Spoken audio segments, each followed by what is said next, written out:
आप सभी को मेरा नमस्कार, आदाब, अस्सलाम वालेकुम। मेरा नाम शमसुल आरफिन है और आप देख रहे हैं जनसुराज टीवी उर्दू। और आज हमारे साथ बैठे हैं तारिक अनवर चंपारनी साहब। इनसे हम बात करेंगे कि जैसे अलग अलग पार्टियां जो हैं बिहार में, तो बीजेपी हुई, आरजेडी हुई, जेडीयू हुई, तो आप देख रहे होंगे कुछ दिनों से बहुत खलबली मची हुई है। बहुत सारे लोग हैं जो अपनी अपनी पार्टियां छोड़ छोड़ के जनसुराज में आ रहे हैं।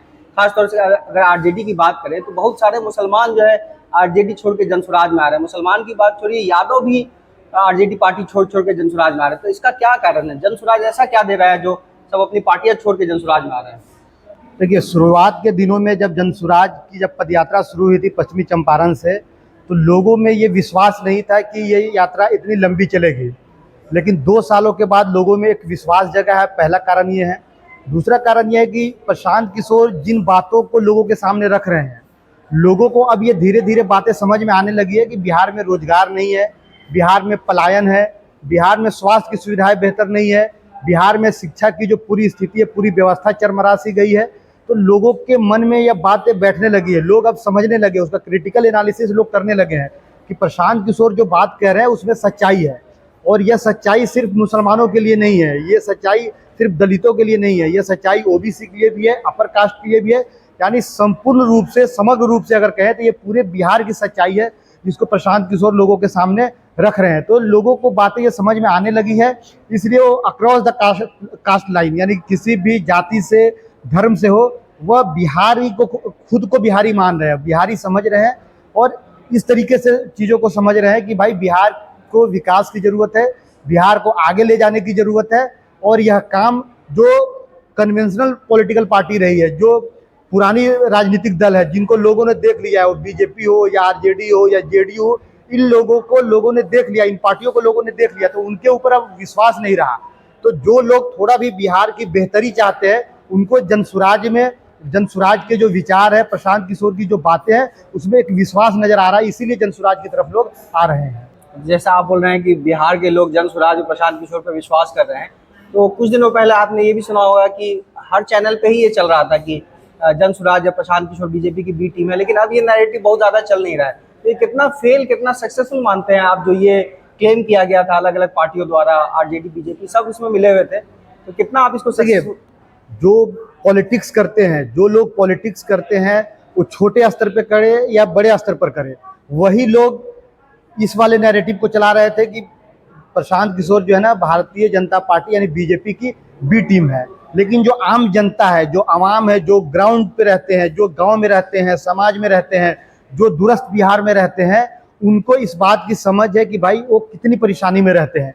इसलिए उनके पास ये बीजेपी वाली जो नैरेटिव है, बी टीम वाली नैरेटिव, वो नैरेटिव बहुत कारगर साबित नहीं हो, क्योंकि उनको विकास चाहिए, उनको रोजगार चाहिए, उनको शिक्षा चाहिए, उनको स्वास्थ्य की सुविधाएं चाहिए, तो वहाँ पर नहीं चलता है। और दूसरी बात कि बिहार की जनता बहुत चालाक है, वो उन सारे नेताओं को देख रहे हैं जिन्होंने पहले बीजेपी के साथ गठबंधन किया है, वो चिराग पासवान हो या नीतीश कुमार हो या लालू जी भी जब पहली बार 1990 के आसपास में मुख्यमंत्री बने, तो वो अभी भारतीय जनता पार्टी के समर्थन और सहयोग से ही मुख्यमंत्री बने थे। तो जो पुराने लोग हैं वह भी इस बात को जान रहे हैं कि कल होकर अगर बेहतर मौका मिलेगा तो उधर शिफ्ट हो जाएंगे। इसलिए ये नैरेटिव नहीं चल सकती। और विकास इतना बड़ा मुद्दा है, बिहार का पिछड़ेपन इतना बड़ा मुद्दा है, बिहार में पलायन इतना बड़ा मुद्दा है, बेरोजगारी इतना बड़ा मुद्दा है कि उन मुद्दों के सामने ये छोटी छोटी नैरेटिव बहुत लंबे समय तक नहीं टिक सकती है। आपको धर्म जाति अब बिहार में उतना मुद्दा नहीं लगता है, उतना बड़ा मुद्दा नहीं लगता है? अभी भी तो लोग धर्म जाति की बात करते ही हैं।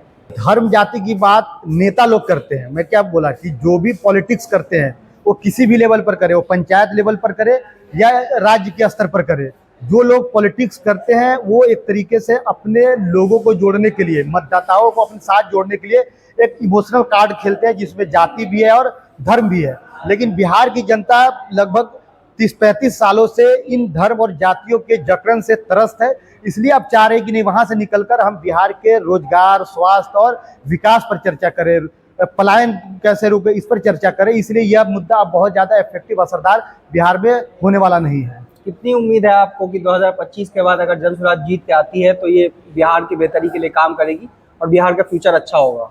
देखिए, उम्मीद पर दुनिया कायम है। गांव में कहावत है, बचपन में हम लोगों ने सुना है कि उम्मीद पर दुनिया कायम है, और सही बात भी है। भविष्य को किसी ने भी नहीं देखा है, तो जो चीजें पहले हो गई है, जिन लोगों ने पहले बिहार को ठगा है, बिहार को बर्बाद किया है, उनको तो ऑलरेडी टेस्ट किया जा चुका है। तो लोगों की उम्मीद नए लोगों से होती है।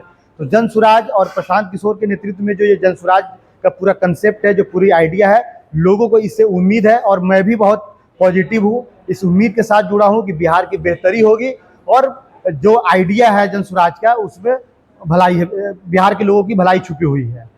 अच्छा, जैसे बापू सभागार में अलग अलग सभाएं हो रही हैं, तो अभी आने वाले 1 सितंबर को बापू सभागार में मुसलमानों की सभा हो रही है।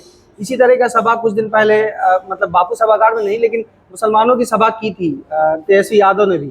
उन्होंने ये बोला था कि आप है तो हम है, मुसलमानों को ये बोला था कि आप है तो हम है, जब तक आप नहीं रहेंगे तो मेरा कोई वजूद नहीं है।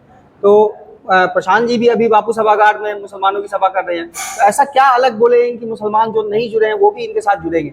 आप क्या बोलना चाहते हैं इस सवाल में? देखिए, आगामी 1 सितंबर को बापू सभागार में जो कार्यक्रम है वो प्रशांत जी का कार्यक्रम नहीं है, बल्कि बिहार के मुसलमानों ने इस प्रोग्राम को रखा है, जिसमें वो प्रशांत किशोर जी के सामने अपनी मांग रखना चाह रहे हैं कि जन स्वराज जब बन जाए तो उसमें मुसलमानों की क्या भागीदारी होगी। आपने देखा होगा कि अति पिछड़ा समाज ने पूरे बापू सभागार में लोगों को जमा किया था, महिलाएं जमा हुई थी, युवा लोग जमा हुए थे, अभी दलित समाज के लोग जमा होने वाले हैं, फिर से अति पिछड़ा समाज के लोग जमा होने वाले हैं, पिछड़ा समाज के लोग जमा होने वाले हैं। उन लोग अपने हक और अधिकार की मांग प्रशांत किशोर से कर रहे हैं।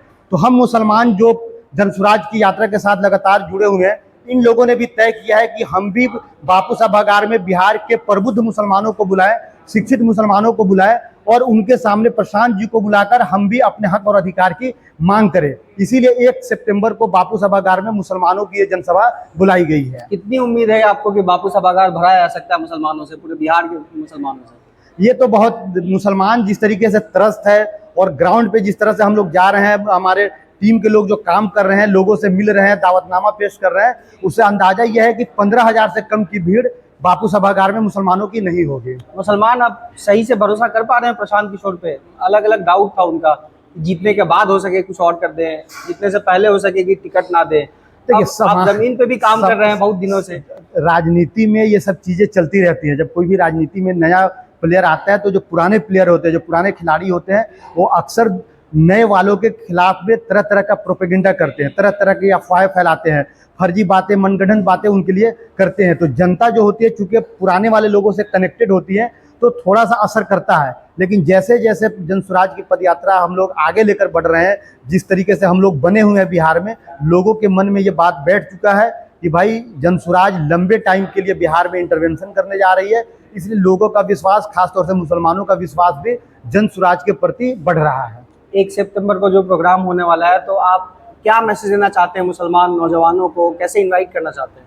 मैं बिहार के तमाम मुसलमानों से और ख़ास तौर से उन मुसलमानों से जो समाज में और राजनीति में अपनी पहचान रखते हैं, उनसे रिक्वेस्ट करते हैं, उनसे आग्रह करते हैं कि आप 1 सितंबर को पटना के बापू सभागार में जरूर आए और सिर्फ आए नहीं बल्कि प्रशांत किशोर के सामने जन स्वराज में मुसलमानों की क्या हिस्सेदारी होगी, क्या भागीदारी होगी, उसको सुनिश्चित करें।